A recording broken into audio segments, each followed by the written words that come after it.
notre Seigneur et Sauveur Jésus-Christ. Amen. Avant de commencer le culte, je vous présente les salutations. Il y a le frère Kalele Caleb, PRG de Kasumbalesa, le frère Fridolin Kumbu de Mampala. Il y a le frère Jean Kalemba de Mampala. Il y a le frère Baté Maloba, PRG de Lualaba. Il y a la sœur Honorée de Burundi à Bujumbura. Il y a le frère Basile Moutonkole, berger de Kilobé-Lobé. Il y a le frère Ekaka Edouard de Mampala qui vous ont tous salué dans le nom très précieux de notre Seigneur. Amen. Et nous avons un couple à présenter.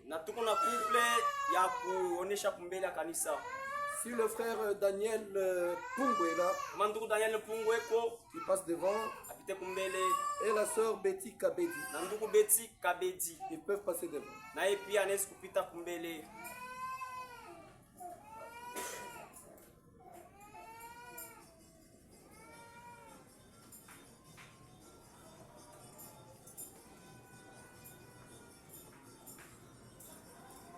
Regardez là-bas.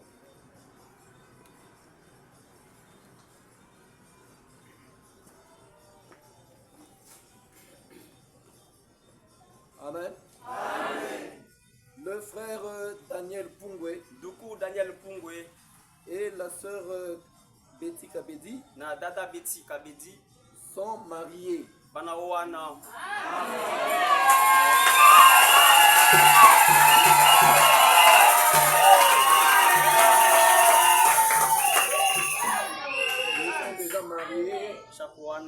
Même si vous le voyez en route, ensemble,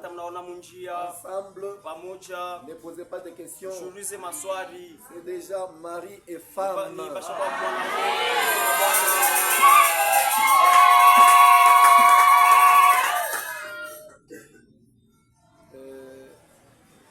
Je vous remercie mes frères. Vous pouvez retourner.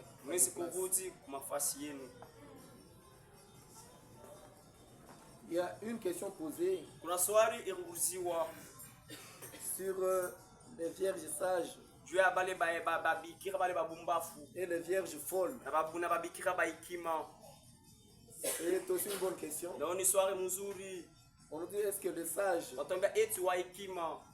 partiront et les vierges folles, c'est parmi les gens du message ou ce sont les dénominationnels? Amen. Amen. Nous devons d'abord commencer par comprendre qui est vierge. Le vierge dans cet âge, c'est ceux-là qui ont accepté le message biblique du temps de la fin. En dehors de ce message, il n'y a pas de vierge. Amen. Vous n'allez pas trouver de vierges sages, folles. Ce sont ceux-là qui ont accepté le message biblique du temps de la fin. Ceux-là qui ont reconnu l'œuvre de Dieu dans cette âge. C'est ceux-là que nous appelons vierges. Maintenant, les vierges, comme nous dit Matthieu 25, il y a un groupe qui se prépare pour recevoir le Saint-Esprit. C'est-à-dire quoi?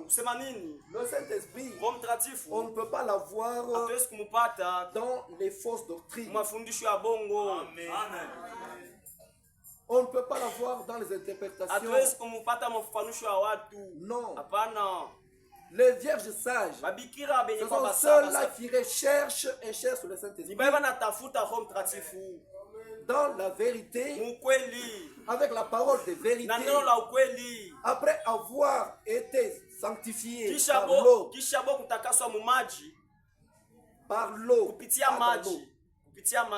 Il y a dans l'eau, quand on va vous baptiser aux eaux,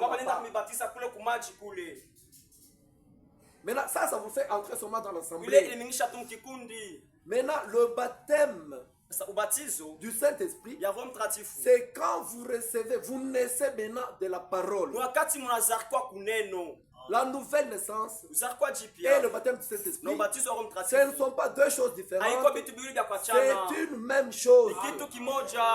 Naître de Dieu, c'est ça la nouvelle naissance. C'est là où la naissance commence et tu dois croître jusqu'à arriver à la maturité. Amen. Maintenant, parmi les sages, les vierges, il y a les vierges folles. C'est pourquoi quand nous disons ici, quand je prêchais sur le retour de Christ, j'avais présenté les tonnerres. Les tonnerres que les gens prêchent aujourd'hui, qui poussent les gens à se diviser, à se séparer, c'est une fausse doctrine. Si tu es ici, mon frère, abandonne cette doctrine-là. C'est une doctrine de démons. Tu vas rester. Les fausses doctrines qui entrent dans le message, le sang séché, nous sommes déjà enlevés, oh je vais déjà venir, oh il y a eu déjà la résurrection, oh l'oiseau t'a acheté, l'oiseau t'a acheté. Il y a encore une autre doctrine au Kassai, la c'est la vache, ça fait quoi? Donc, on ne peut pas comprendre comment quelqu'un qui a cru ce message peut arriver jusqu'à monter de grade et arriver à dire que Branham est Dieu. Ce sont des fausses doctrines. Ceux-là qui sont dans le message, qui croient des fausses doctrines, ce sont des vierges folles. Et ils vont rater l'enlèvement. Et ils passeront par la grande tribulation. Amen.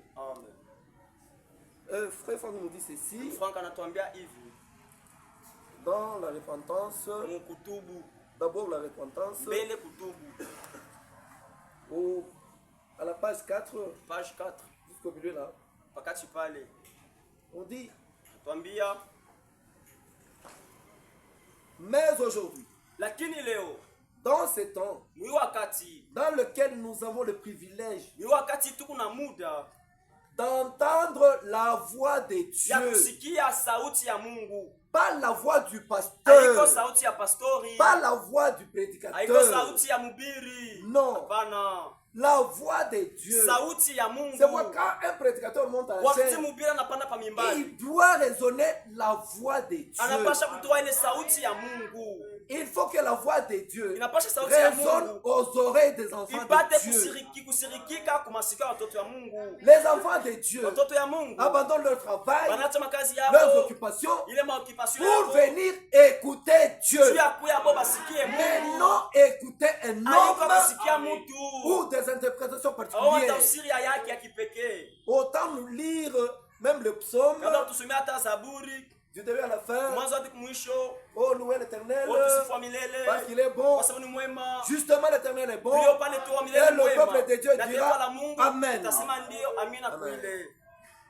Aujourd'hui, nous entendons la voix de Dieu. De savoir que c'est Dieu qui nous parle et d'entendre sa parole révélée dans laquelle sa volonté et son plan sont révélés. La volonté de Dieu, le plan rédempteur de Dieu est dans la parole révélée. C'est pourquoi quand quelqu'un, un enfant de Dieu, qui est dans les dénominations, dès qu'il entend la voix de Dieu, il est obligé de partir. En dehors de ces messages, c'est très difficile d'arriver jusqu'à la nouvelle naissance.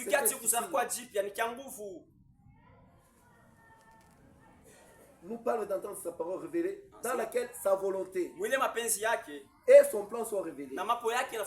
Et nous sommes informés de toutes ces choses. Oui, même dans le moindre détail. C'est pourquoi même quand nous montons à la chair, nous n'avons pas peur. Nous n'avons pas peur. Nous avons la parole. Et nous pouvons le dire que c'est nous les détenteurs de la vérité. En dehors de nous, il n'y a pas une autre vérité ailleurs. On n'a pas honte de le dire. Nous l'écrions tous les jours ici. Mais ce qui est marrant, ce qui touche, c'est de voir quelqu'un qui est ici. Entendant cette parole ici, il croit encore dans le son de Kakou Philippe. Il croit encore dans le tonnerre. Il quitte ici. Il va dans la grâce infinie. Mais ça, c'est une folie. Amen. Nous sommes dans la vérité. C'est pourquoi nous vous demandons de poser toutes les questions possibles. Concernant la Bible, nous vous répondrons sur base de la Bible. Nous n'avons pas peur. Parce que nous avons la vérité. Et nous proclamons la vérité. Amen. C'est à nous que cela est adressé. Quelle responsabilité. Amen. C'est à nous que cela est adressé. Dieu a parlé dans cette table. Il a donné le message sur toutes les questions bibliques. C'est pourquoi on nous dit la parole révélée. Nous avons cette Bible. La même Bible qu'on peut lire chez les méthodistes, chez les Amemalam, chez les témoins de Jéhovah. Mais nous, cette Bible nous a été révélée par Dieu lui-même au travers de notre bien-aimé frère Branham. Et Dieu, en voyant qu'il a révélé la parole, il nous a envoyé un ministère particulier. C'est le ministère du docteur, le frère Franck. Mais si vous refusez frère Franck, vous allez mettre qui? Vous allez mettre qui? Qui peut interpréter les Écritures, interpréter la parole révélée, comme le faisait Franck? Personne. Amen. C'est Dieu lui-même à l'œuvre. Il choisit son outil. Son outil. Au moment opportun pour un peuple choisi. Un peuple bien disposé qui peut recevoir ça avec un cœur très humble et bien disposé. Aujourd'hui, quand nous entendons sa voix, pas la voix du prophète, Frère Branham a dit, Franck n'a rien dit, Branham n'a rien dit. Nous disons que c'est que Dieu a dit. C'est Dieu qui est l'auteur de sa parole. Et c'est Dieu qui révèle sa parole au moment où il veut, par qui il veut. C'est pourquoi la parole nous dit,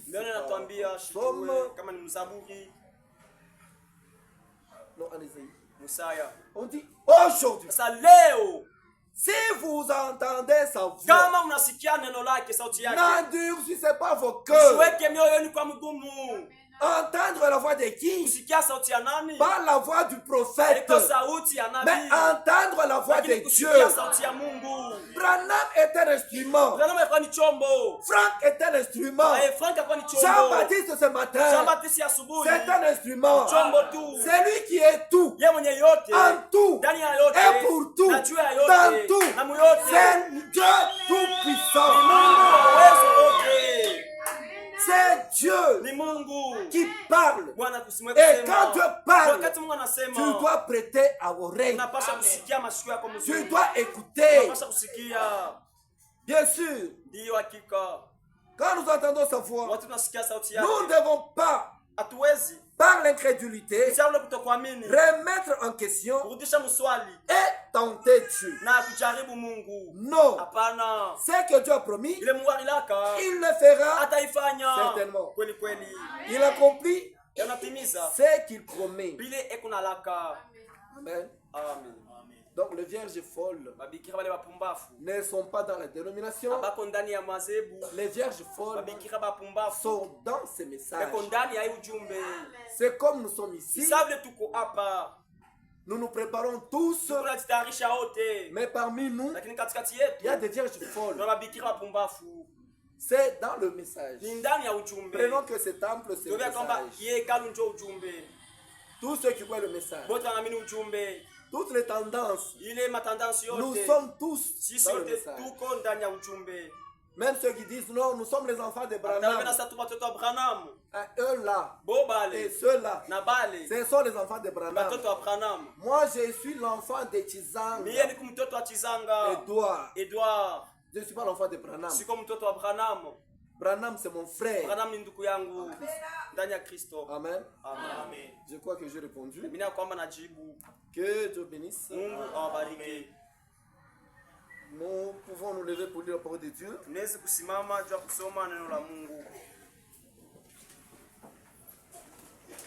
Nous sommes en Esdras. Mettons-nous tous debout. Nous allons lire seulement Esdras 10. Et le 4e verset. On dit, lève-toi, car cette affaire te regarde. Nous serons avec toi. Prends courage et agis. Amen. Amen. Prions le Seigneur brièvement. Le monde s'enfonce et toujours dans le chaos. Il s'enfonce. Là, le monde est en train de dégringoler. Les signes de temps de la fin s'accumulent. Oui, la terre aujourd'hui est en train de trembler. Les volcans sont en train de cracher. Et les ouragans s'enchaînent. Et la guerre nucléaire menace. Si vous avez suivi la déclaration de Poutine hier, c'est terrible. Ça fait peur. C'est hier. Il y a l'Ukraine qui a bombardé, qui a lancé un missile là. Allons porter en Russie. Maintenant, Poutine dit que c'est une provocation. Ce n'est pas l'Ukraine. Donc je vais attaquer l'OTAN. Et les pays de l'OTAN, nous les connaissons. Nous connaissons les pays de l'OTAN. C'est pourquoi Trump joue un peu le négociant. La guerre nucléaire est à la porte. Ça menace. L'humanité n'a jamais été si proche de l'apocalypse comme en ces temps. On nous dit que l'écriture est sur la muraille. Maintenant, sentinelle. Sentinelle. Qu'en est-il de la nuit? La nuit vient et le jour aussi. Amen. En Israël, les Juifs sont déterminés de rebâtir le 3e temple pour attendre l'arrivée du Messie. Si le don du rocher, sur le don du rocher où est érigé la mosquée d'Omar, tout est déjà fait prêt. On a présenté la maquette pour la construction du temple. On est en train de, d'abord, la vache rousse. La vache rousse. La vache rouge. La vache rousse, c'est la vache qu'on utilisait pour faire les eaux de séparation. Si vous allez en Exode 12, vous verrez comment Dieu avait fait. Après l'instruction de la Pâque, on avait demandé le cramoisi. Le cramoisi, c'était pas la corde. La vache rouge a des poils là-bas. Qu'on appelle le cramoisi. On devait prendre le cramoisi là sur la vache et prendre l'hysope et faire l'aspersion, tout ça. C'est comme ça on faisait les eaux de séparation pour purifier le peuple de Dieu. Amen. C'était ça. Maintenant, l'écriture est sur la muraille. Sentinelle qu'à l'étude de la nuit. La nuit vient et le jour aussi. C'est pourquoi nous parlons sur un grand thème. Lève-toi, car cette affaire te concerne. Qu'est-ce qui te concerne? Le baptême du Saint-Esprit. Qu'est-ce qui te concerne? La nouvelle naissance. Il faut naître de l'eau et de l'esprit. Nous avions essayé d'expliquer depuis mardi et mercredi. On peut toucher par-ci par-là. La nouvelle naissance te concerne. Elle est très capitale pour tout enfant de Dieu. C'est une question très capitale que doit se poser tout enfant de Dieu. Tout croyant doit avoir ça comme préoccupation. Oui. On ne doit pas se contenter de ce que ton pasteur ou ton frère peut te dire.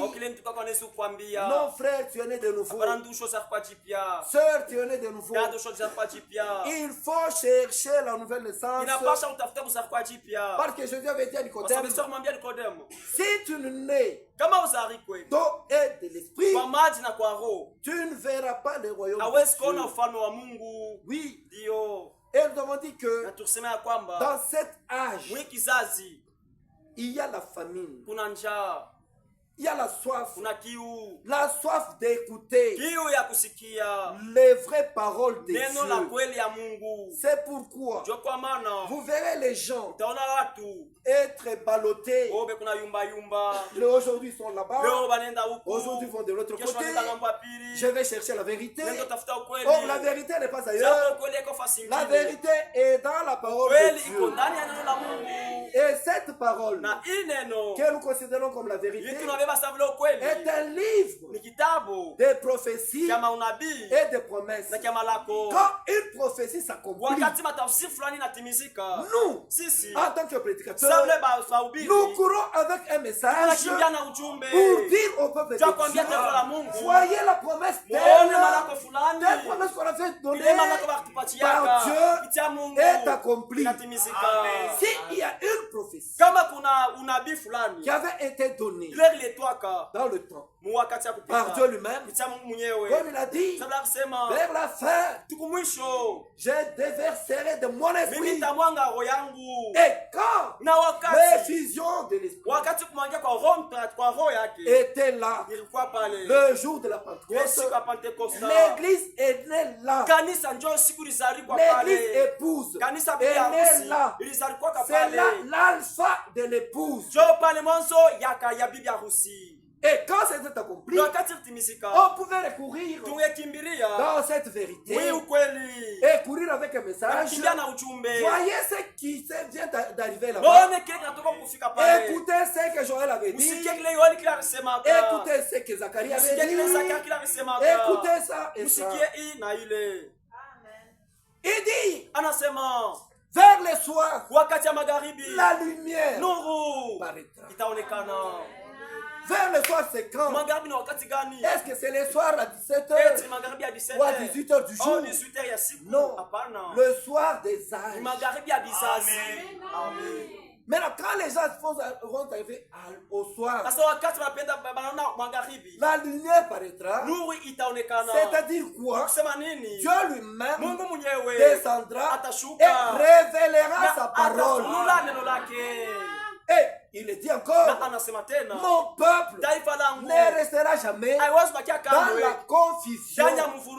C'est quand Dieu est descendu, il nous a donné le message qui est la révélation de la parole écrite. Et nous parlons maintenant.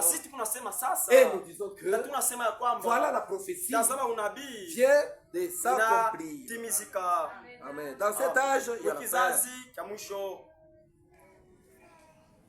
L'Écriture ajoute qu'on le cherchera. On cherchera à la parole. Et on la trouvera. Mais nous l'avons déjà trouvé. Parce que chez nous, nous avons un prophète. Et nous sommes très fiers de ça. Nous parlons quand Dieu parle. Et nous nous taisons quand Dieu se tait. Amen. Puis encore elle dit que les gens seront errants d'une mer à l'autre pour chercher la parole de Dieu. Et Jésus a dit, pourquoi ne comprenez-vous pas mon langage? Pour comprendre et trouver Dieu, il faut d'abord commencer par comprendre le langage. Comment Dieu parle. Quand il parle, pourquoi il parle, comment Dieu agit. Si tu comprends ce langage, tu as trouvé Dieu. Amen. Et nous avons dit que le ciel est ouvert. Au-dessus sur nous, la gloire est préparée. Nous ne faisons qu'attendre que le Seigneur revienne nous prendre et qu'ensuite nous soyons auprès de lui pour toujours et que nous puissions dire au revoir ou adieu à cette vallée de tristesse et de misère. Quand nous reviendrons, tout sera fini, sera purifié et ordonné. Amen. Sur la terre. Le Seigneur pourra établir son règne et que Satan sera lié et que plus rien de mal ne pourra se passer. Amen. Amen. Nous avons parlé encore de ce moment où le Seigneur viendra. Il y aura plus de preuves. Oui, oui. Plus de batailles, plus de combats et consorts, plus rien. Alors nous irons bien toutes pour toute l'éternité. Et nous sommes très très reconnaissants pour cela. On a lu Jean 3, 1, 12. Il faut comprendre qu'il y a une ancienne naissance. On avait expliqué l'ancienne naissance. Comment on est, les trois étapes de la naissance. Et pour la nouvelle naissance, il y a aussi trois étapes. Il faut naître de l'esprit, de l'eau et de l'esprit. C'est-à-dire naître de la parole de Dieu. En ce moment-là, tu changes de parents. L'ancienne naissance, tu es le parent. Tu as tes parents. Tu es fils ou fille de Jean-Baptiste Mutombo Watizanga et de Chouchou Kolubintanga, né et conçu dans le péché. Maintenant, quand tu nais de la parole, tu changes de parents. C'est pourquoi on nous parle des parents rédempteurs. Quand tu nais de l'eau et de l'esprit, tu deviens enfant de Dieu. Là tu es ajouté au corps mystique de Christ à cette église-là. Nous allons voir ça, qui est pure, sans tache. L'église qui attend le retour de Christ. Amen. La nouvelle naissance spirituelle. Dans ces jours, nous croyons que l'homme doit naître de nouveau. Cependant, la difficulté que nous rencontrons, c'est dans la chair. Pour les gens qui ne comprennent pas, c'est que cela signifie. Les gens qui confondent que quand tu es baptisé à la rivière là-bas, tu es déjà né de nouveau. Tu n'es pas encore né de nouveau. Ça, c'est un engagement solennel d'une bonne conscience qui te purifie pour te mettre dans une bonne voie où tu peux commencer à suivre Dieu pour arriver à la nouvelle naissance, pour arriver à être lavé et être baptisé de l'Esprit, naître de l'eau et de l'Esprit, comme on nous dit en Jean 1:12. On dit à tous ceux-là qui l'ont reçu, il leur a donné le pouvoir de devenir enfants de Dieu, lesquels sont nés non de la volonté de l'homme ni de la chair, mais de l'Esprit. Tu deviens enfant de Dieu. Amen. Amen. On a pris Joël. On a donné des promesses. On a pris Luc. Là où Jésus a donné. Luc 9. De 1 à 2. Jésus donna force et pouvoir aux disciples pour aller prêcher. Tu peux prêcher. Tu peux sauter. Tu peux crier. Tu peux prier pour les malades. Tu peux chasser les démons. Tu peux tout faire. Mais sans avoir la nouvelle naissance. Les disciples avait reçu le pouvoir de chasser tous les démons, de guérir toute maladie. Ils sont allés. Ils ont fait toutes ces choses. Au retour, ils étaient très contents. Ils se frottaient les mains. Seigneur, même les démons nous obéissent. Et Jésus regarde, il dit, c'est bien. Ne vous contentez pas que les démons vous aient. Il faut que vos noms soient inscrits dans le livre de l'amour. Si vos noms sont inscrits là-bas, là vous pouvez vous réjouir. Mais ne vous contentez pas seulement que j'ai chassé les démons.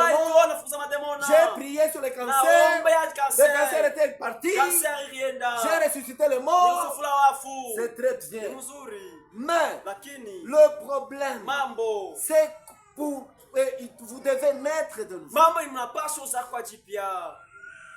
Nicodème était un grand docteur de la loi, un grand théologien. Mais quand il a regardé ce que Jésus faisait,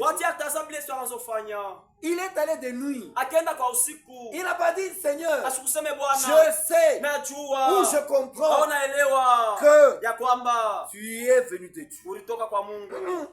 Il a dit, nous savons. C'est-à-dire, même ceux-là qui étaient restés là, causaient de Jésus, parlaient de Jésus. Après un temps, les gens disent, non, cet homme, réellement, il vient de Dieu. S'il ne venait pas de Dieu, il ne pouvait pas faire ces choses qu'il est en train de faire. Attends 5 jours, on y envoie des gens, des militaires, pour l'arrêter. Ils arrivent là-bas, Jésus est en train d'enseigner, de donner les choses de Dieu. Les gens là regardent. Ils disent, est-ce que cet homme on peut l'arrêter? Celui-ci. Avec ce qu'il est en train de parler là. Non, frère. En tout cas, non. Je suis convaincu. Ils sont allés devant ceux-là qui les ont envoyés. Ils disent, où est Jésus? Vous l'avez ramené? Mettez-vous d'abord. Mettez-vous d'abord. Personne n'a jamais parlé comme ça. Ils étaient même étonnés. Peut-être ce jour-là, Jésus parlait sur la nouvelle naissance. Mon frère, il faut naître de l'eau et de l'esprit. Sinon vous mourrez. Naître de l'eau, c'est-à-dire naître de la parole. On a dit, si tu nais de la parole, si tu nais de la parole et de l'esprit, tu n'es pas né. Tu n'as pas l'esprit de Dieu. Tu n'as pas la nouvelle naissance. Et en gardant ton ancienne naissance là, c'est une naissance adamique. Une naissance pécheresse. Tu ne verras pas le royaume de Dieu. C'est pourquoi Jésus a dit, tu dois naître. Maintenant, toi mon frère, toi ma soeur, quand tu t'absentes à l'église, tu fais mal à qui? Tu te fais mal. Tu te fais mal. Ton âme a besoin de manger. Et la nourriture de l'âme, c'est la parole. Or, si tu n'exposes pas ton âme à la parole de Dieu, tu es foutu. Tu arriveras au baptême du Saint-Esprit comment? Tu naîtras comment? Tu seras chrétien du tabernacle et tu ne seras pas fils et fille de Dieu. Il faut faire un effort. Ne pas s'absenter à l'église afin de te préparer. Nous nous préparons à quoi? D'abord à la nouvelle naissance. Tu ne peux pas te préparer à l'enlèvement et parler de l'enlèvement au moment où tu n'es pas né de nouveau. Et pour naître de nouveau, il faut être assidu au temple pour écouter la parole de Dieu. Amen.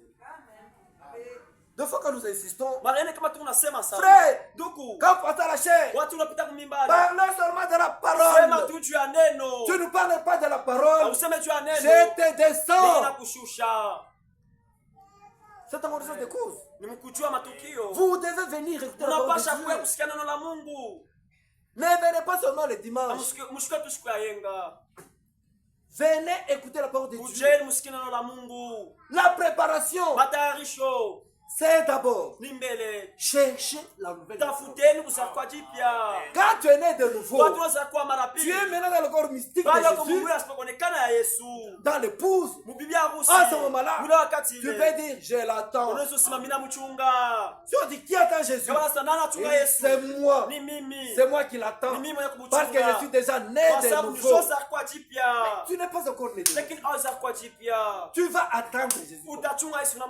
Tu parleras de l'enlèvement. Tu parleras de la résurrection. De la première résurrection. Tu parleras comment? Tu parleras de 1 Thessaloniciens. Comment? 4:13. C'est ceux-là qui sont nés de nouveau, qui sont fils et filles de Dieu. Ce sont ceux-là, quand nous avions présenté Ézéchiel avec la faute des ossements, ce sont des gens que nous sommes sans vie. Maintenant, vous savez quand un homme il pue, il éclate, il y a des asticots partout, il y a la destruction, la détérioration, toutes ces choses-là. Maintenant, Quand vous l'enterrez, le cerveau se détruit, les yeux se crèvent, dans le veine, le sang ne circule plus, le cœur ne pompe plus le sang, parce qu'il n'y a plus rien, il n'y a pas de vie. Comme on l'avait dit pour l'ancienne naissance, quand l'enfant naît, malgré la présence de l'eau, malgré la présence du sang, malgré la présence du bébé, il n'y a toujours pas de vie. La chose capitale, c'est quand on donne une fessée à l'enfant, quand l'enfant crie, tout le monde est en joie. Pourquoi? Parce qu'il y a une vie qui est venue dans la famille, c'est-à-dire un homme ou une femme née. C'est comme ça avec la nouvelle naissance. Tu es comme un cadavre. Tu es comme un cadavre. Les ossements étaient là. Et Dieu avait demandé à Ézéchiel, fils de l'homme, crois-tu que ces os peuvent revivre? Ézéchiel dit, je ne sais pas, Seigneur. Il n'y a que toi qui connais. En ce qui concerne la nouvelle naissance, ce n'est pas le problème de ton pasteur. Oh yeah. Non, ce n'est pas le problème de ton pasteur. C'est le problème de Dieu lui-même et toi. Et pour que Dieu te baptise, tu dois t'attacher à lui. C'est pourquoi Job pouvait dire, attache-toi à Dieu, tu auras la paix. La paix, c'est quand tu es baptisé là tu te reposes. Et pour arriver là, il y a un processus. Il y a un processus. Et on a dit que les ossements là, c'est toi et moi. Lazare était dans la tombe sans vie. Sans vie. Il lui manquait une chose. Qu'est-ce qui manquait à Lazare? C'était la vie. Et quand Jésus est arrivé, il dit, je suis la résurrection. Quelle assurance? Je suis la résurrection et la vie. Si tu veux ressusciter, il faut croire en Jésus. Tu veux la vie, il faut croire en Jésus. La résurrection, la vie, oh un nom, c'est Jésus-Christ. Il est le centre de toutes les prédications. Il vient là, très rassuré et rassurant, rassurant les autres. Lui-même est rassuré et il rassure. Il dit, je suis la vie. Il arrive devant la tombe de Lazare. Il se tient là avec assurance. Il dit, Père, je te loue parce que tu m'as toujours exaucé et tu sais que tu vas m'exaucer. Imaginez la tombe de Lazare, puée, une odeur très nauséabonde. Mais quand la vie est, on dit rouler la pierre. Rouler la pierre. On a roulé la pierre. Tout le monde bouchait les nez. Mais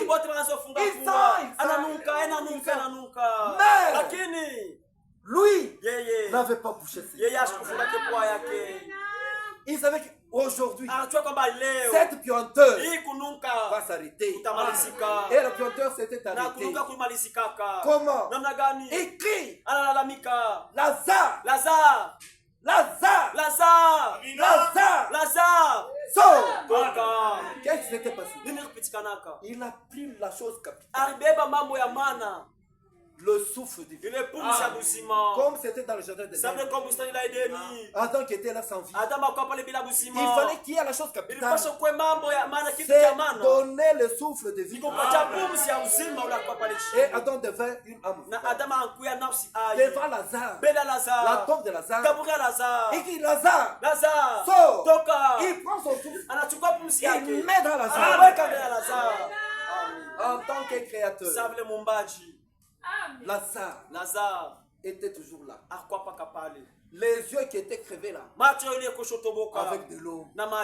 Du couler.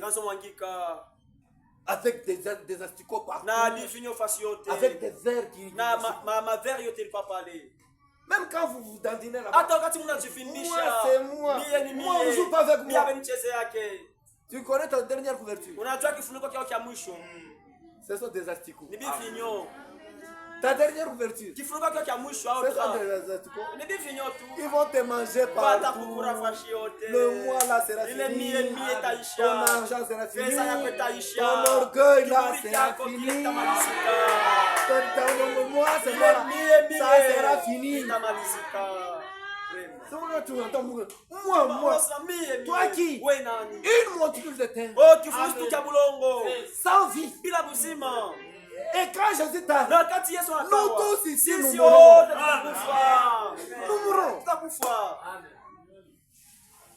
Lazare. Les yeux ont commencé à renaître.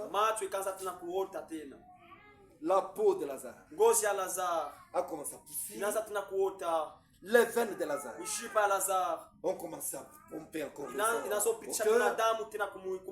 cœur de Lazare a commencé à pomper. Et Lazare a ouvert les yeux et la force était redevenue à Lazare. La maladie qu'il avait emportée était partie. Lazare est sorti vivant en bonne santé. C'est comme ça avec la nouvelle naissance. Si tu nais de l'eau et de l'esprit, tu seras une nouvelle créature. Il faut d'abord entendre. Comme on nous dit en Romains 10. Ainsi la foi vient de ce qu'on entend. De ce qu'on entend de la parole de vérité. Dans les dénominations, il y a quelle vérité? Là, il y a quelle vérité? S'il y avait la vérité, pourquoi nous sommes partis de là? Parce qu'il n'y avait rien. Il n'y avait rien. On pouvait commencer les chants 4h30. Chorale Malaika. Chorale Ange. Chorale Kipendano. Chorale c'est aimable. Chorale Bujumbura. Chorale Bujumbura. Chorale Chérubin. Chorale Chérubin. Chorale. Maintenant nous allons recevoir les. Ça c'est quoi les chorales? Asaf. C'est la Safa maintenant. Asaf passe là. Asaf passe. Tota. Très bien. Mais à partir du moment où il commence la parole, 5 minutes. 5 minutes de la Kika Kumi. Écoutez, toi tu as déjà cru. Amini Yesu. Crois Jésus. Comment Amini? Si tu ne crois pas, tu meurs. L'argent qui est dans tes poches. Si tu veux rentrer avec, ce sera l'argent que tu as apporté ça. Tu as tout laissé tout ici. Si tu n'as pas de l'argent, tu dois donner la chaînette. Tu dois ôter tes chaussures. Ôter la montre. Ça ce n'est pas la vérité. Il a compris. Mais nous savons la vérité. Mais pourquoi vous vous absentez? Vous allez naître de nouveau. Vous allez arriver au baptême. Tu vas manquer de l'enlèvement. Tu vas manquer l'enlèvement. Tu vas le manquer. C'est la parole qui purifie. C'est la parole qui sanctifie. C'est la parole qui te donne le baptême. Mais si tu n'as pas ça, tu feras quoi? Tu attendras Jésus comment? Amen. D'abord la repentance. Il faut la repentance. Qui veut dire tout simplement un regret ile huzuni qui est produit par l'Esprit de Dieu, ile inatoa kupitia roho ya Mungu, être brisé ile kuvunjiwa de tout son cœur, kwa moyo wako wote, expérimenter na kuonja un regret, na kuonja ile huzuni, ressentir ya kusikia son état de ile pécheur, hali yako ya zambi, son état de perdu, hali yako ya son état de kupotea, condamné, hali ya kuhukumiwa, et d'être né na kuzarikwa dans ce monde, mwi dunia, né dans le péché, kuzakwa muzambi, né dans le plaisir, kuzakwa mtama, sans Dieu, bila Mungu, sans promesse, bila malako, sans loi, bila sheria, sans rien. bila kitu. Quand vous recevez déjà l'esprit du monde, Wakati mnazarikwa tu kunapokea roho ya dunia. voyez un bébé, Tuone bebe, bébé d'une semaine ou 2 semaines. wa semeni moja au mbili. Maintenant, sa mère lui donne le téton là. Mama yake anampatia rijiba anyonye. Il n'y a pas de lait. Hamuna maziba.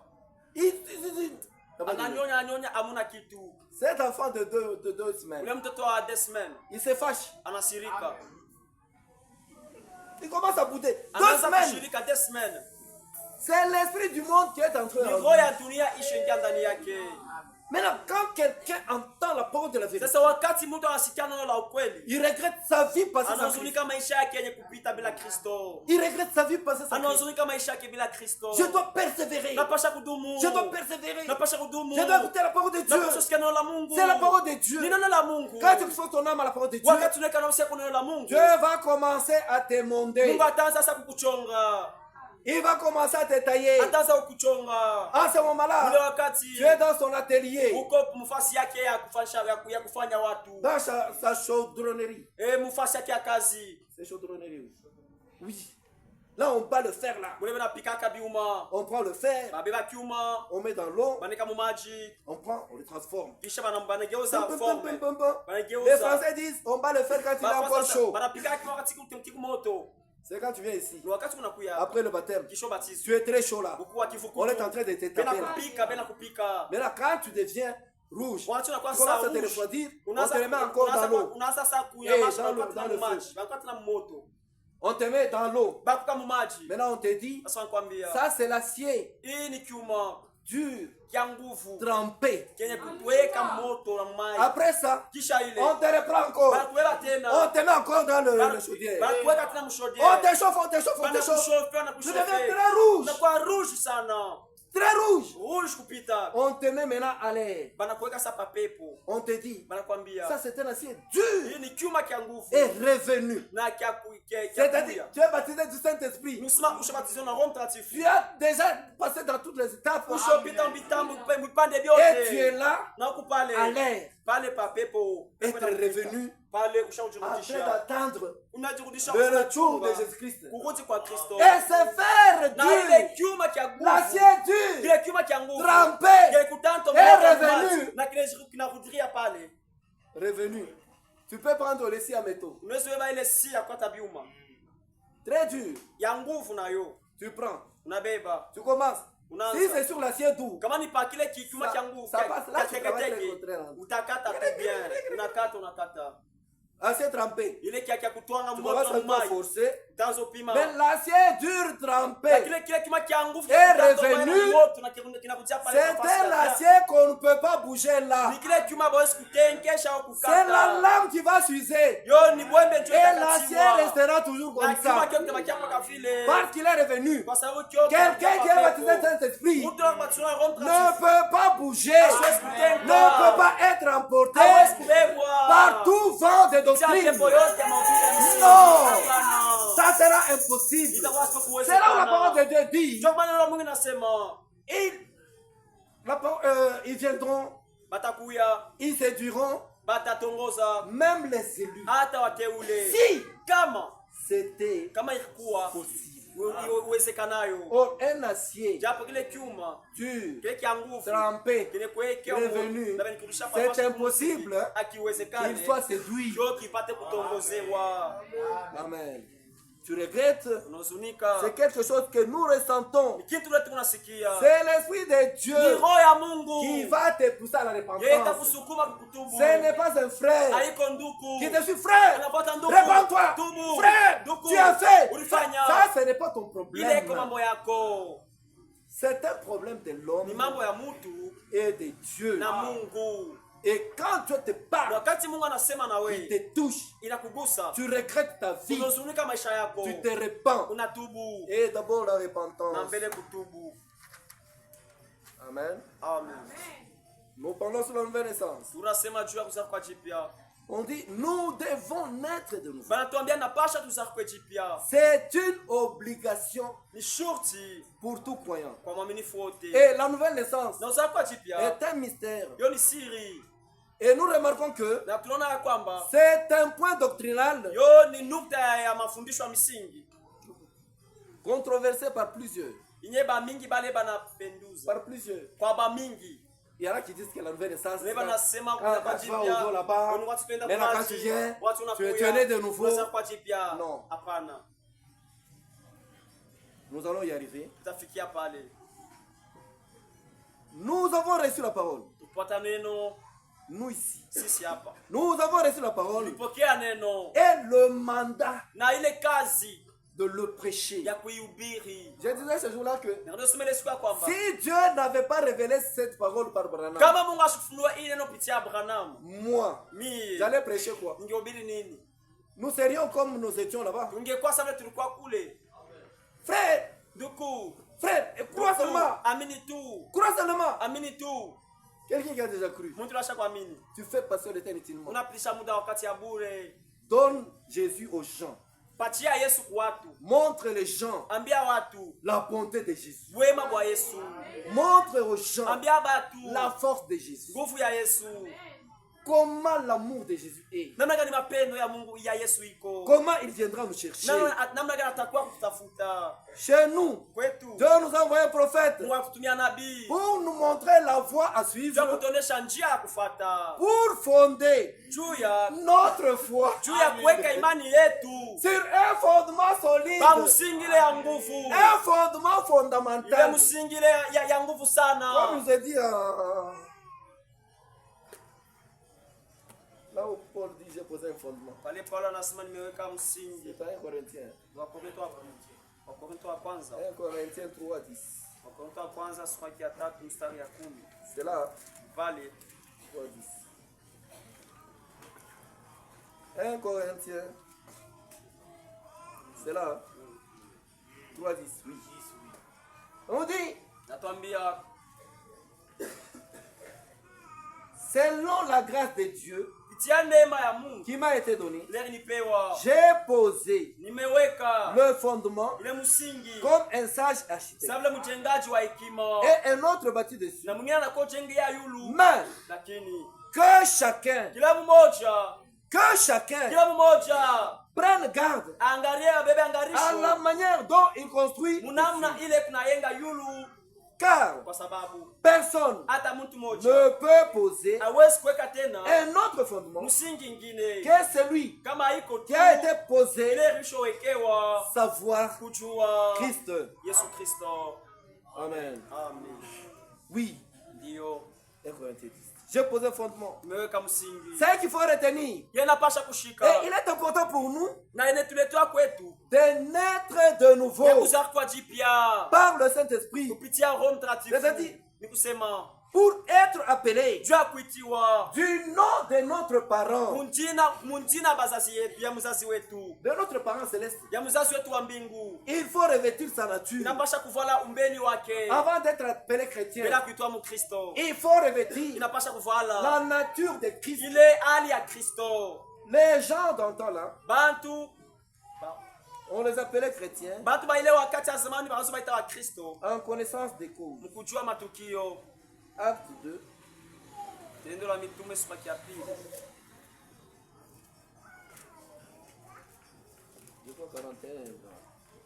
On nous dit Ceux qui acceptèrent sa parole furent baptisés. Et en ces jours-là, le nombre de disciples, on n'a pas dit des chrétiens, le nombre de disciples, quand on te baptise de l'eau, tu deviens disciple au tabernacle chrétien de Kashimba. Tu n'es pas encore fils de Dieu. Tu n'es pas encore chrétien. On peut t'appeler chrétien, même en t'appelant frère. Pas respect seulement. En t'appelant sœur, c'est pas respect seulement. Et il faut arriver à naître de l'eau et de l'esprit. C'est-à-dire naître de la parole et de l'esprit de Dieu. Les disciples augmentaient d'environ 3000 âmes. Ces disciples faisaient quoi? Ils persévéraient dans l'enseignement des apôtres, dans la communion fraternelle, dans la fraction du pain et dans les prières. Ils persévéraient à l'écoute de la parole de Dieu. Ils persévéraient dans la communion. Ils persévéraient dans la prière. Mais tu vas naître de nouveau. Et tu te dis né de nouveau. Ouais, je suis pas né de l'ancien. Toi, tu es les choses à quoi qui a zaman. À l'église, tu ne viens pas. Tu viens quand cela te semble bon. Pour nous, c'est une obligation. Amen. Nous devons être à l'église toutes les fois que ces portes ici s'ouvrent. Et attends. Dans mon programme, c'est d'abord Dieu. Le reste après. Amen. C'est pourquoi on nous prend. Je peux être ici à la chair. Tu vois seulement un véhicule s'arrêter là-bas. On me dit, nous venons te chercher. Je ne dis pas comment, pourquoi. Non, je suis au service du Seigneur. Je suis parti. C'est pourquoi des fois vous constatez, je ne suis pas là. On me prend d'abord les choses de Dieu. Maintenant, c'est que toi tu fais. D'abord ton travail. Ton travail. Et tu es seulement ici. D'abord le travail. Frère, soeur, tu ne comprends rien. Tu ne comprends rien. Quand tu te réveilles le matin, tu dis, il fait jour aujourd'hui. Il y a des corps qu'on amène à la morgue.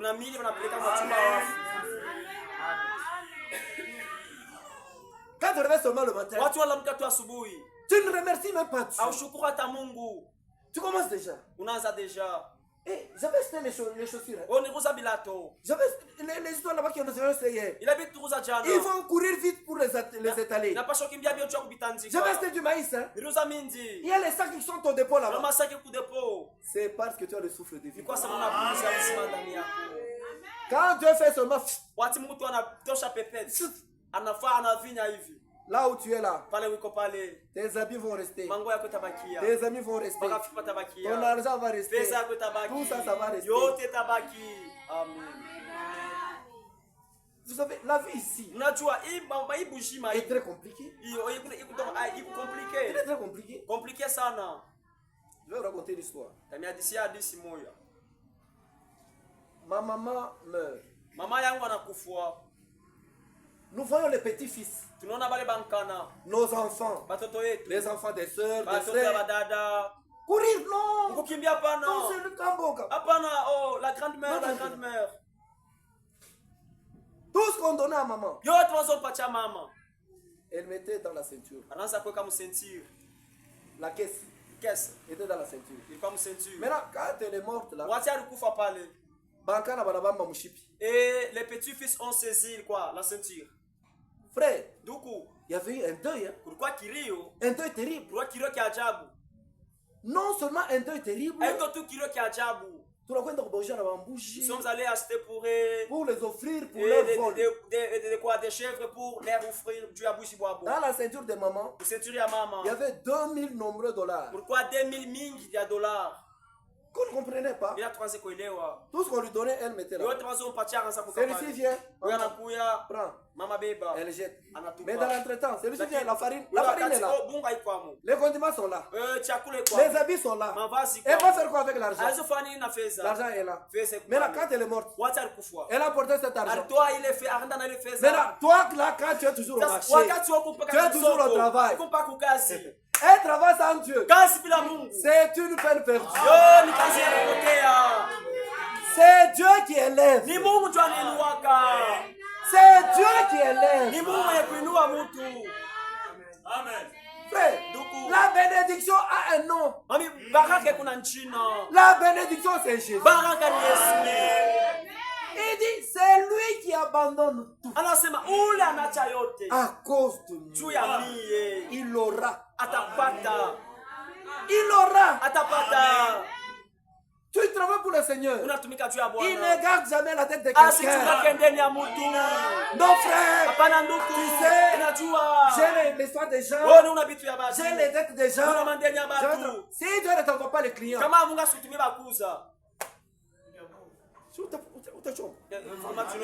tu vas chuter. Regardez les magasins en ville. Aujourd'hui, établissement fidèle. Après un temps, à côté, il y a Kikaku. Ici, il y a Oleki. Là-bas, il y a... Mais après un temps, vous reverrez après une année. Établissement fidèle. Tu arrives à l'établissement fidèle. Non, établissement Établissement Kabwassa. Mais il est déjà parti. C'est pas Kikaku. Oh non. Établissement Ngeze. Établissement. Oh non, ça change. C'est-à-dire il n'y a que Dieu qui en vit. Et tu peux arriver en ville là-bas. Les gens qui abandonnent leur travail, ils ferment. Ils vont adorer. Ils sont toujours là. Ils sont toujours là. Ils ouvrent. Aujourd'hui, il a ses petits magasins. Demain, il ouvre encore un autre. Après demain, il ouvre encore un autre. Mais l'heure de Dieu, l'heure de Dieu, l'heure de Dieu reste l'heure de Dieu. Il ne bouffe pas l'heure de Dieu. Dès qu'il est 14h30, 15h moins le quart, il dit maintenant c'est l'heure de Dieu. J'abandonne tout.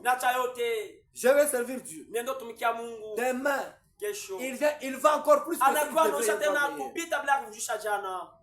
Mais si vous ne comprenez pas, c'est terrible. Oui. Vous devez naître de nouveau pour avoir le nom de votre Dieu et recevoir la révélation claire sur le plan merveilleux de l'adoption qui nous amène à la stature d'un homme parfait et la nouvelle naissance.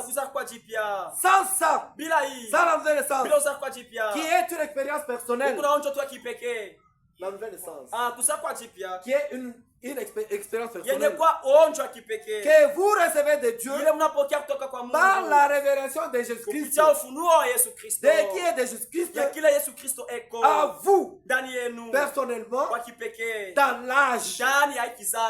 Vous comprenez pourquoi il faut recevoir de cette esprit? Vous recevez d'abord la révélation de Jésus-Christ.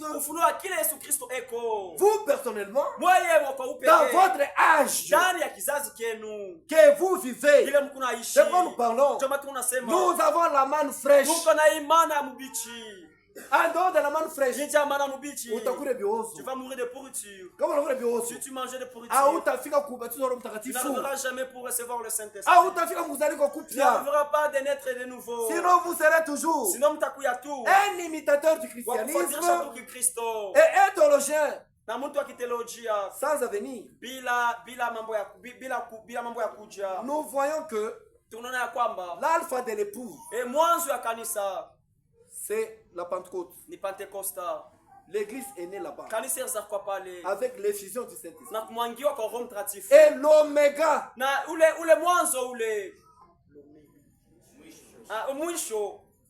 l'oméga de l'épouse, c'est nous qui avions reçu la révélation de Jésus-Christ dans notre temps aujourd'hui. Ce que Dieu est en train de faire aujourd'hui, c'est là que nous pouvons recevoir le baptême de Dieu.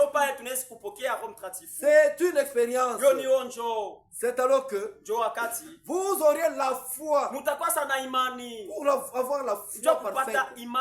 La foi dans l'enlèvement. Tu l'auras où? Dans la dénomination là-bas. Il n'y a pas de vie. Il n'y a pas de vie. La vie est ici. Dans la vraie parole révélée. Il dit après l'écoute de la vérité. C'est la vérité qui transforme. La vérité c'est quoi? C'est Jésus. Je suis la vie, la vérité, la résurrection. C'est Jésus. Il n'y a pas une autre vérité. Et c'est qu'il a promis. À coup sûr, il l'accomplit. Oui.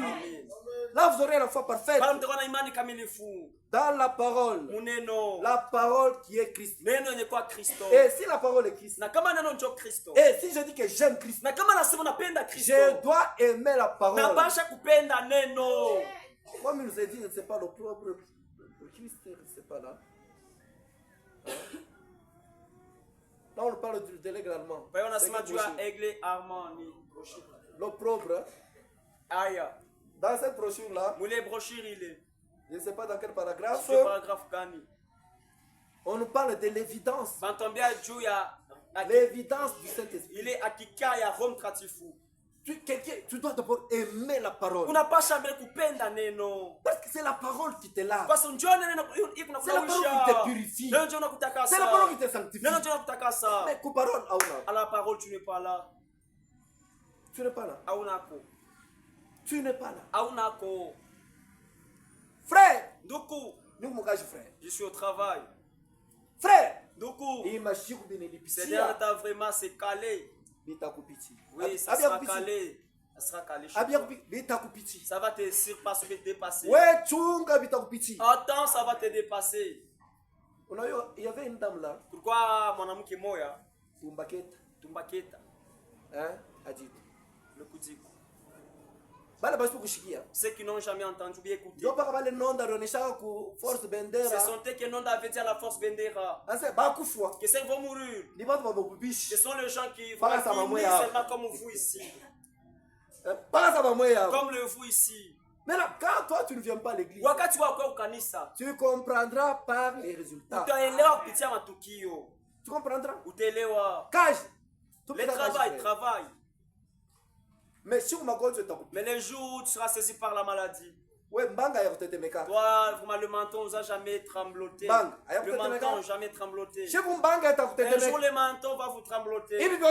Tout ceci, Syriens, commence à trembler, On n'a pas ta fièvre, pas tu as vraiment la fièvre qui est quoi, du menton.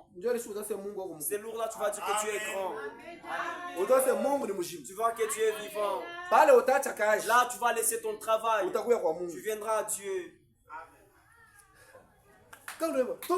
Si on dit louons-les, notre Dieu, louons-les, notre Seigneur, sois glorifié. Quand est-ce que tu vas les louer? Quand tu vas les louer, c'est quand tu as encore le souffle de vie.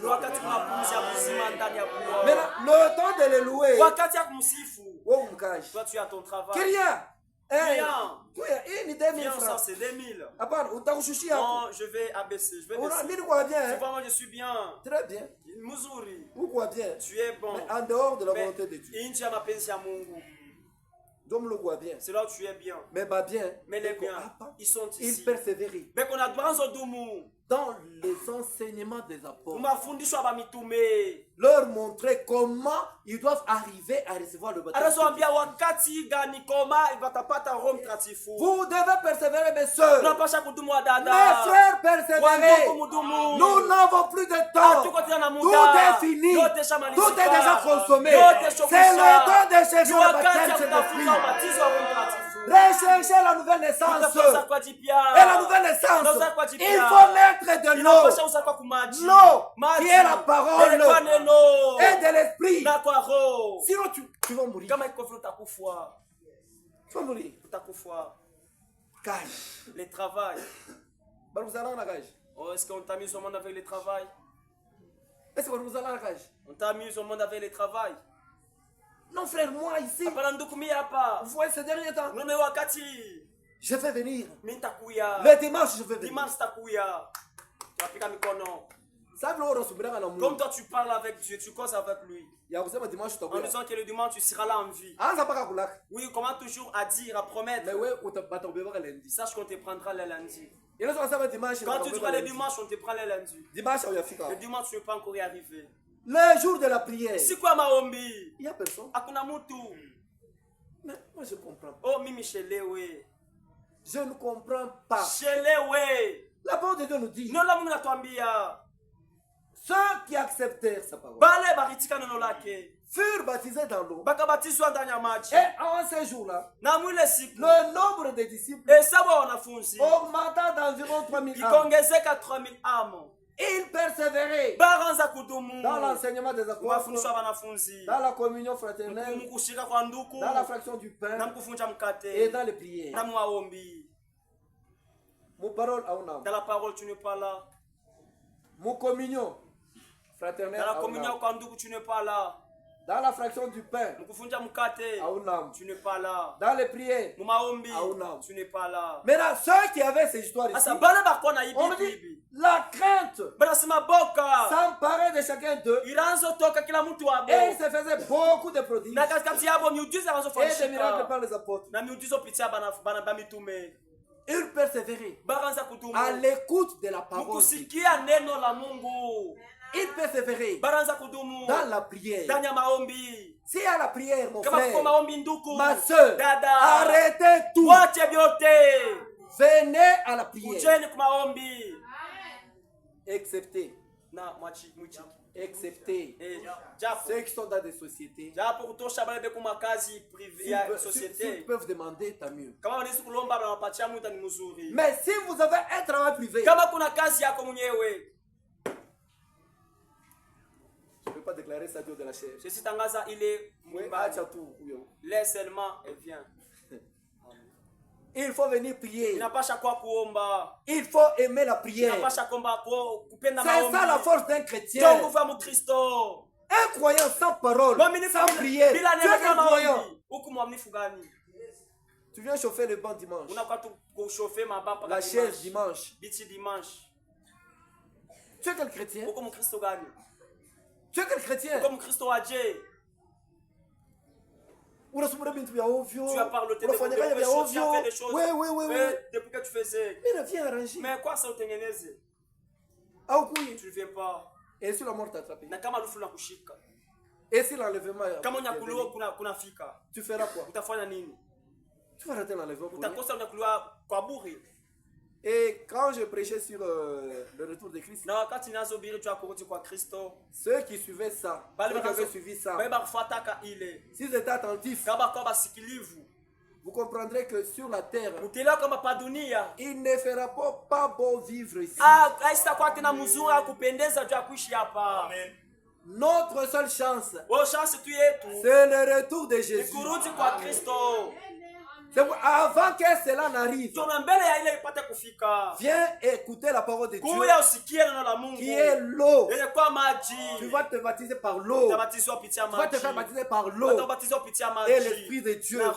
Et tu prendras le nom de ton parent rédempteur. Amen. Oui. C'est alors que vous auriez la foi parfaite dans la parole. Christ révélé et sa puissance dynamique entrera et coulera dans vos veines pour manifester le surnaturel pendant le voyage terrestre.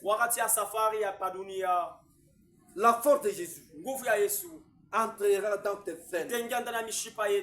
Là, tu vas marcher avec fierté comme fils et fille de Dieu, étant déjà baptisé du Saint-Esprit, ayant déjà la nouvelle naissance.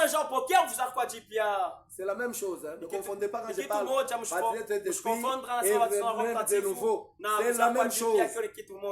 Naître de l'eau et de l'Esprit, c'est ça la nouvelle naissance. Amen. Amen. Oui. Marc 16. Marc 16. Marc 16, 17 et 18. Marc 16, 17 et 18. 19. Marc 16, 17, 18, 19, on dit. Voici les miracles qui accompagneront ceux qui auront cru. En mon nom, ils chasseront les démons. Ils parleront de nouvelles langues. Ils saisiront des serpents. S'ils boivent quelques breuvages mortels, il ne leur fera point de mal. Ils imposeront les mains malades et les malades seront guéris. Le Seigneur, après leur avoir parlé, fut enlevé au ciel. Et il s'assit à la droite de Dieu. Si tu as baptisé du Saint-Esprit, j'ai présenté ici deux faces. Les disciples qui avaient reçu le pouvoir de chasser les démons, de prier pour les malades, de ressusciter même les morts. Ça c'est autre chose. Ils n'étaient pas baptisés du Saint-Esprit. Après la Pentecôte, les mêmes œuvres. Maintenant, la puissance dynamique de Jésus coulait dans leurs veines. Ils pouvaient maintenant parler des langues. Ils pouvaient prophétiser. Même quand vous dites que chez nous, nous n'acceptons pas de prophéties. Qui a prophétisé ici? Qui? Levez la main. Amenez vos prophéties. Prophétisez. Parlez en langue. Néanmoins, une chose. L'Urim Tumim.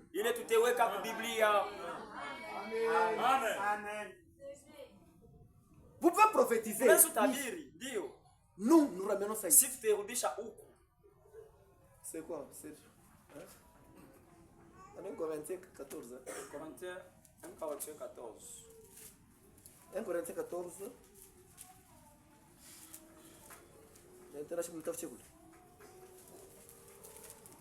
1 Corinthiens 14, on dit. Recherchez l'amour.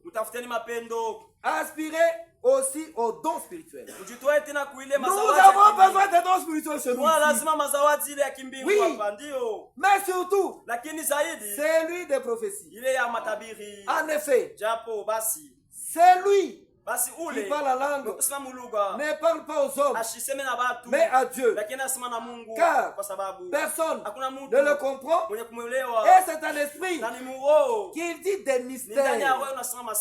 Toi, tu ne comprends pas, tu dis des mystères. Tu parles la langue. S'il y a un interprète de langue, va te tenir là-bas et dire que ce qu'il est en train de dire là-bas, Dieu dit ça. Mais là, toi, tu ne comprends rien. Tu ne parles la langue. Ce sont des mystères. C'est lui qui prophétise. Au contraire, parle aux hommes.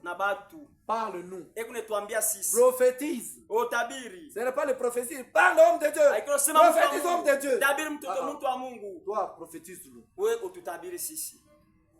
Les édifie. Une prophétie doit nous édifier. Une prophétie doit nous exhorter. Une prophétie doit nous consoler. Pas les prophéties qui divisent les familles. Ici, ça ne passera pas. Ça ne passera pas. Côté. Je vois que ta maman est sorcière. Tu es folle. Tu es folle. Tu es folle. Ma mère me conçoit d'abord dans le péché. Elle me garde dans le ventre avec une preuve évidente qu'elle a couché avec un homme. Toi, tu crois que c'est facile? Tu crois que c'est facile? monde. On la voit en train de marcher avec la grosseuse. Et se rencontre avec le mari. Et elle a conçu. Après 9 mois. Jusqu'à 9 mois. Et l'eau a coulé de sang. Et moi je suis venu. Et je ne pleurais pas. On m'a tapé un peu pour pleurer. Et elle m'a reçu.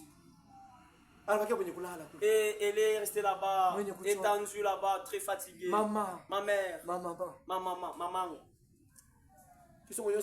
Après venir me dire qu'elle est sorcière, elle est sorcière. Si c'est ma femme qui me dit ça. Aujourd'hui, Léo, je divorce. Demain, je me remarie.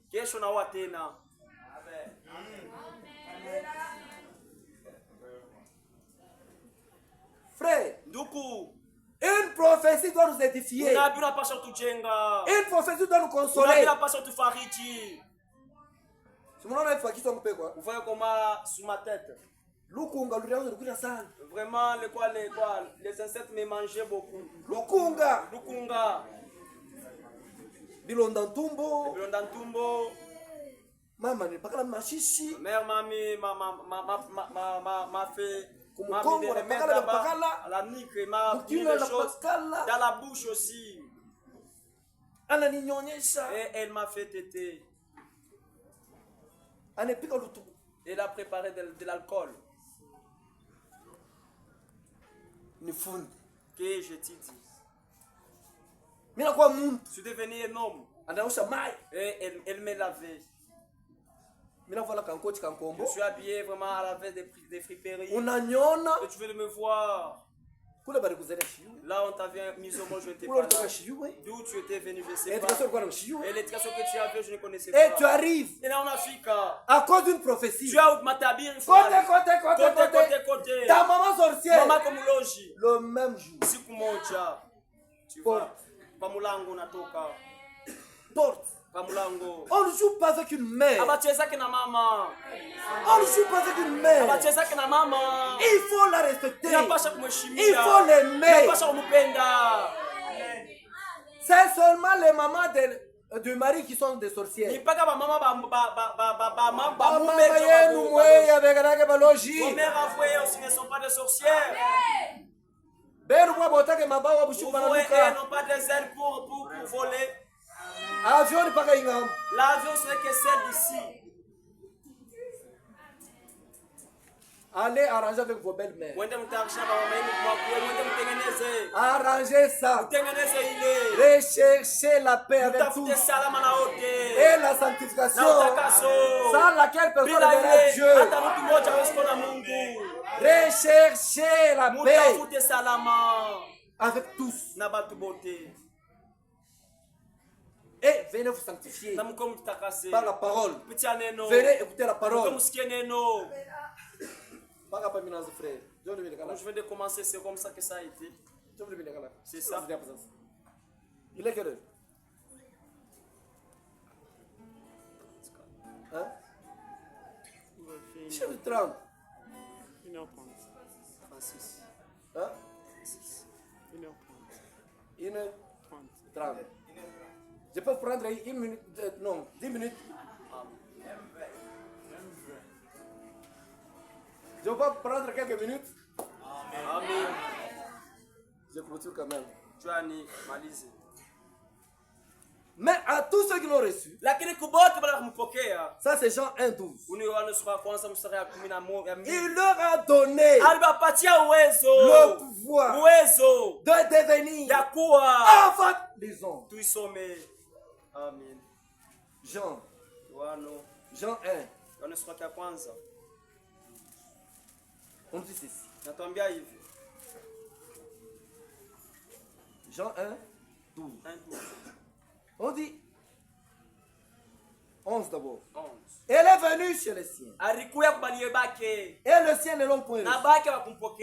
Mais lakini à tous ceux qui l'ont reçu, wale wote wakupokea, à ceux qui croient en son nom, kubale wanaamini ndani ya jina lake, et l'a donné akapatia le pouvoir uwezo de devenir ya kuwa enfants de Dieu, watoto ya Mungu, lesquels pitia yeye sont nés banazarikwa non du sang, haiko kwa mapenzi ya damu, ni de la volonté de la chair, au mapenzi ya mwili, ni de la volonté de au l'homme, mapenzi ya mtu, mais de Dieu. lakini mapenzi ya Mungu. Amen. Il faut naître de la parole de Dieu Unapaswa kwa kuneno la Mungu pour devenir enfant de Dieu. kwa mtoto wa Mungu. Amen. Amen. 2 Corinthiens 5, 2 Corinthiens 5, 17. 17. On nous dit ceci. Combien il 2 Corinthiens 5, 17. 2 Corinthiens 5, 17. 17, on dit ceci. Natambia hivi. Si quelqu'un Kama mtu est en Christ, eko ndani ya Kristo, ce n'est pas si quelqu'un est au tabernacle. haiko kusema kama mtu eko ndani ya tabernacle, hapana. Si quelqu'un est en Christ, Kama mtu eko ndani ya Kristo, pour entrer en Christ, cha kuingia ndani ya Kristo, il faut écouter inapasha tusikie la parole de neno vérité. la ukweli. Et la parole de vérité Neno la ukweli sort à la chair. ikunatoka pa Et mimbari ça transmet la vie. na ikunaleta busima Et ça vous lave. na ikunawanawisha, Ça vous sanctifie. inawatakasa, Ça vous justifie. ikunawahesabia haki, Ça vous émonde. ikunamioka Et tena Dieu dawa na Mungu vient confirmer anakuwa sasa kuhakikisha avec son esprit. na roho yake. Ceux qui sont, si quelqu'un est en Christ, Kama mtu ndani ya Kristo, il est une nouvelle créature. kumbeli mpya, Les choses anciennes sont vitu vya passées. zamani vishapita, Voici toutes choses tazama mambo yote sont devenues. inakuya mpya. Amen. Tu reçois Christ. Unapokea Kristo, Je m'absentais à l'église. nilianza kulofa kanisa. Ça appartient au passé. Oh, ile inakuwa ni kubila vya Je ne kupita. m'absenterai plus à Je l'église. sina kulofa tena kanisa. Je suis assidu au temple. Mimi ni kuna bidii kwa hekalu. Je dois écouter la parole de Dieu. Napaswa usikia neno la Mungu. La parole et moi, Neno na mimi. nous sommes devenus un. Tunakuwa kimoja. Je dois rester à la lueur de la parole de Dieu. Napaswa wakia kunuru ya neno la Mungu. Amen. Amen. Éphésiens Ephésiens 4. 4. Ephésiens soit qui a Éphésiens 4, 20 à 24. 4, 20 à 24. Ainsi donc, Hivi basi. 19. Ainsi donc, Hivi basi. non, non, Éphésiens 4, 20. Mais,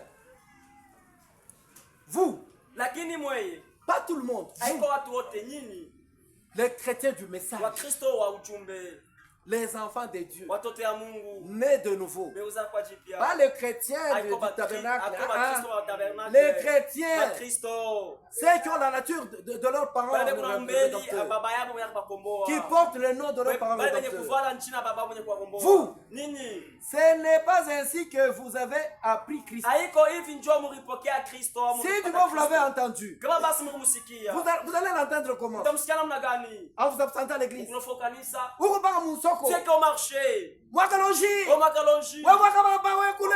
Au toi là-bas. Akana mama ke chungu. Regala la maman de tel. Donc utapatia nani? Roho Est-ce que c'est là où tu vas recevoir le Saint-Esprit? Là tu joues. Là ce sont des jeux. Si du moins vous l'avez entendu, Kama basi et mumsikia. si conformément Na kama kulinganisha. à la vérité Na kwa ukweli. qui est en Jésus, Ilikuwa ndani ya Yesu. c'est en lui Ni ndani yake. que vous avez été instruits Kama mlifundishiwa. à vous dépouiller Ya kuvula vyote vya zamani. par rapport à votre vie passée Kuonyesha maisha yenu na kupita. du vieil homme Ya mtu wa zamani. qui se corrompt par les convoitises, Ule mwenye kuchukua kupitia tamaa. trompeuse, Tamaa ya kudanganya. à être renouvelé Ya mupate kuwekwa jipya. dans l'esprit Kwa roho de votre intelligence ya akili yenu. et à revêtir Na kuvala l'homme nouveau. mtu wa sasa. Tu vas revêtir l'homme nouveau. Utavala mtu wa C'est sasa. en ayant l'esprit de Dieu en Ni soi. wakati kuna roho ya Mungu ndani yako. Amen. Amen. Il est clair Yuko wazi. que la nouvelle naissance Unaweza kwa jipya. ne s'applique pas au baptême d'eau. Haipatiwe kubatizwa kwa maji. Le baptême d'eau. Kubatizwa maji. Le baptême du Saint-Esprit. Kubatizwa Roho Mtakatifu. Ça ne s'applique pas à ça. Hayajaplike Non. kule. Hapana. Ça, ce n'est qu'une expression Hilo tu ni expression fulani. de la foi Ile ya imani. ou l'engagement d'une bonne conscience envers Dieu. C'est en Jacques 3, 21. Jacques 3, 21. C'est là. On parle d'une bonne conscience. Jacques 3.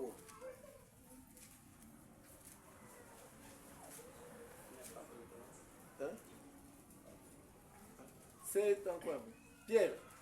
1 Pierre. 1 Pierre 3, 21.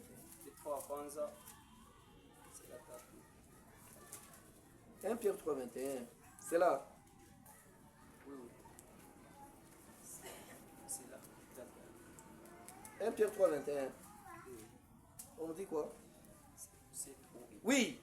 Cette eau. Il est match. Là. Il est. Était une figure du baptême. Il connaît au baptizo. Qui n'est pas ile haiko la purification des souillures ile du corps, kondesha ile buchafu ya mwili, mais lakini l'engagement ile d'une bonne conscience envers Dieu, kwa Mungu, et qui maintenant na ile sasa vous sauve, ile na vous aussi, ninyi pia par la résurrection de Jésus. kwa Yesu Kristo. Amen. Amen.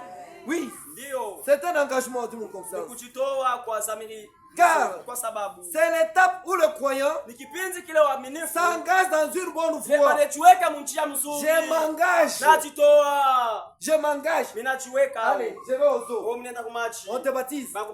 Tu vas suivre le Seigneur. Oui. Pendant combien de temps? Toute ma vie. Jusqu'à la mort. Tu t'engages à suivre Jésus. Ce n'est pas encore le baptême de l'Esprit. Ce n'est pas ça la nouvelle naissance. Amen. Amen. Où le croyant s'engage dans une bonne voie avec l'objectif orienté vers Christ, où cela vous fait entrer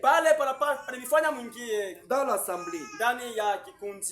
L'eau de la parole. Nous voyons de près que la nouvelle naissance s'opère par la parole de Dieu, qui est le fil conducteur du Saint-Esprit, représenté par l'eau qui purifie. Car vous devez devenir, vous devez venir qu'au moyen de l'eau de séparation, comme nous avons montré ici, l'eau de séparation, c'est là où on peut rencontrer Dieu. Il venait au temple. Avant d'entrer au temple, on devrait asperger l'eau de séparation sur le peuple afin d'aller dans la présence de Dieu. Oui. Et personne ne peut venir au Père que par le Fils. Tu ne peux pas aller chez Dieu qu'à partir de la parole. Si tu viens sans la parole, tu ne verras pas Dieu. Tu ne peux pas naître de nouveau. Ephésiens 5. Ephésiens 5.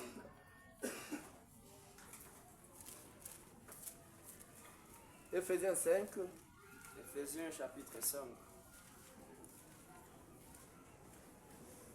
Ephésiens 5, 24, 27.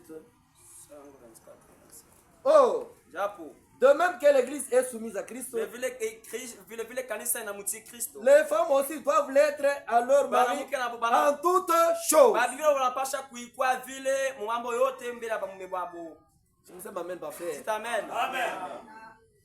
Les femmes doivent être soumises à toutes choses. Ça, c'est la soumission. Si on te dit d'être la soumission, on te dit d'avoir des enfants chaque lundi, mardi, mercredi. Lundi, soumission. Lundi, soumission. Là, la femme conçoit, elle met au monde. Et après entrer de qui est là, tu dois être soumise. Les jours, tu dois être dans pas motif.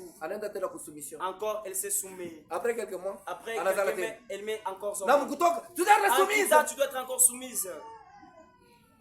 Ce n'est pas ça. Aïko il est. Amen. La femme doit être soumise à toutes choses. Et toi, tu dois lui donner toutes les choses. Pourquoi vous recevez votre argent? Ton argent, tu as toujours ça dans tes poches. Tu ne vas cacher là de côté. C'est vraiment trié de côté. elles sont soumises à vous. Tu as fait vraiment mettre au monde l'enfant d'autrui. Ce n'est pas ça. Même à la prière, tu ne viens pas toujours pour la soumission. À l'église, tu ne te vois pas. Non, toujours ni quoi la casi. Torse nu, toujours à la soumission. Marie. Que chacun aime sa femme. Comme Christ a aimé l'église. Et s'est livré lui-même pour l'église. Pas pour ce tabernacle. L'église n'est pas tabernacle. L'église est un corps mystique de Christ. Lui-même pour elle. Afin de la sanctifier, en la purifiant et en la lavant par l'eau de la parole. On te lave par l'eau de la parole. Maintenant, toi, tu n'es pas là. Tu es quel membre? Tu es quel membre? Toujours absent. Tu seras purifié quand? Pour faire paraître devant lui cette église glorieuse, sans tache, ni ride, ni rien de semblable, mais sainte et irrépréhensible. Amen. Il est clair que la nouvelle naissance ne s'applique pas au baptême d'eau. Non. L'eau de la parole. Nous voyons de près que la nouvelle naissance s'opère par la parole de Dieu, qui est le fil conducteur. C'est le fil conducteur du courant qui t'amène à la nouvelle naissance, qui t'amène au baptême de Saint-Esprit. C'est la parole. Si tu n'aimes pas la parole, tu n'y arriveras pas. Amen. Tu ne verras pas. Romains 10.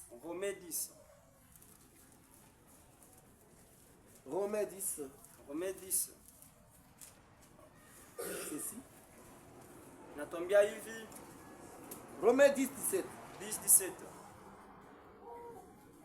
Ainsi, la foi vient de ce qu'on entend. De ce qu'on entend vient de la parole de Christ. Pour avoir la foi, il faut écouter. Écouter la parole de vérité. Pas de mensonges, pas de théâtre, pas des histoires de racontards. Non. Il faut présenter Christ. Et c'est cette parole-là qui est comme fil conducteur qui t'amène au baptême du Saint-Esprit. Ni Yesu, ni Yesu, ni Yesu, ni Yesu, ni Yesu, ni Yesu, ni Yesu wa uzima, ni Yesu wa milele, ni Yesu mwamba wetu, ni Yesu, ni Yesu, ni Yesu wa uzima, Yesu ni kimbilio, ni Yesu mwamba wetu, ni Yesu, ni Yesu, ni Yesu wa uzima, tutamwita atajibu, ni Yesu, haleluya, ni Yesu, ni Yesu, ni Yesu, ni Yesu, Yesu wa uzima, ni Yesu, ni Yesu, ni Yesu, ni Yesu, ni Yesu, ni Yesu, ni Yesu wa uzima. Prions le Seigneur. La parole de vérité vient d'être prêchée. Si tu es là et que tu n'as pas encore pris l'engagement de te faire baptiser dans les eaux au nom de Seigneur Jésus-Christ pour la rémission de tes péchés, manifeste-toi, lève la main et on va te baptiser ce matin. Qui est enfant de Dieu? Qui veut donner sa vie à Jésus? Si tu es là, mon frère, si tu es là, ma soeur, lève la main. Qui est... Nous avons une main là-bas. Passe devant ma soeur. Qui encore? Qui encore? Qui peut encore donner sa vie à Jésus? Que Dieu te bénisse, ma soeur. Que Dieu te bénisse richement. Passe devant. Retourne-toi. Qui encore? Qui peut aussi donner sa vie à Jésus? Nous avons une âme. Si tu es là, mon frère, si tu es là, ma soeur, aujourd'hui c'est ton jour de grâce.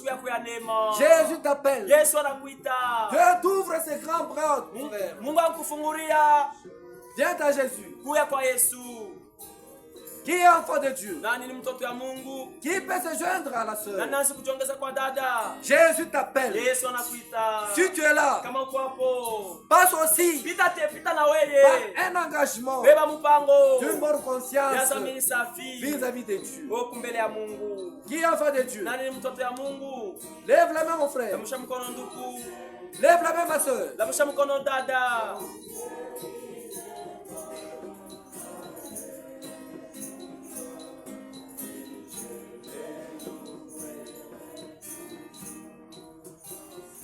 Qui encore?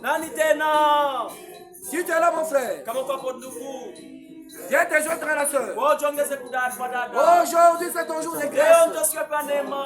Jésus t'appelle. Nous n'avons plus de temps sur cette terre.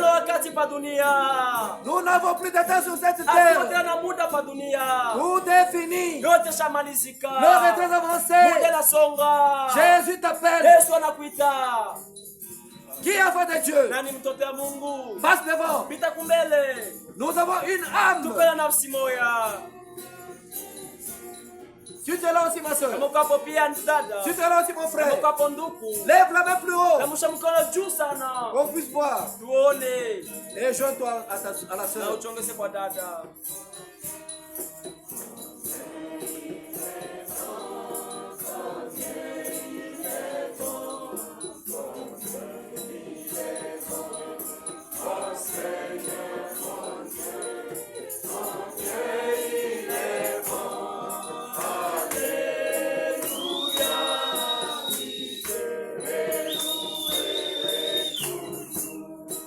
Père très saint, Père tendre, on va se prier.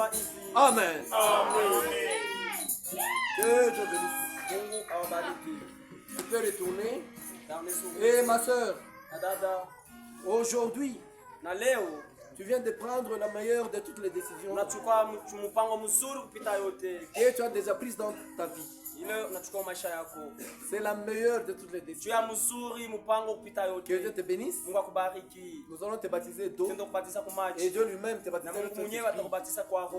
Maintenant tu t'engages avec une bonne conscience pour suivre Dieu. Maintenant reste exposé à la parole. La parole qui est le fil conducteur. Tu arriveras au baptême de cette esprit. Là tu naîtras de nouveau et tu prendras le nom rédempteur de ton Créateur. Que Dieu te bénisse. Tu peux retourner à ta place. Je laisse la chair.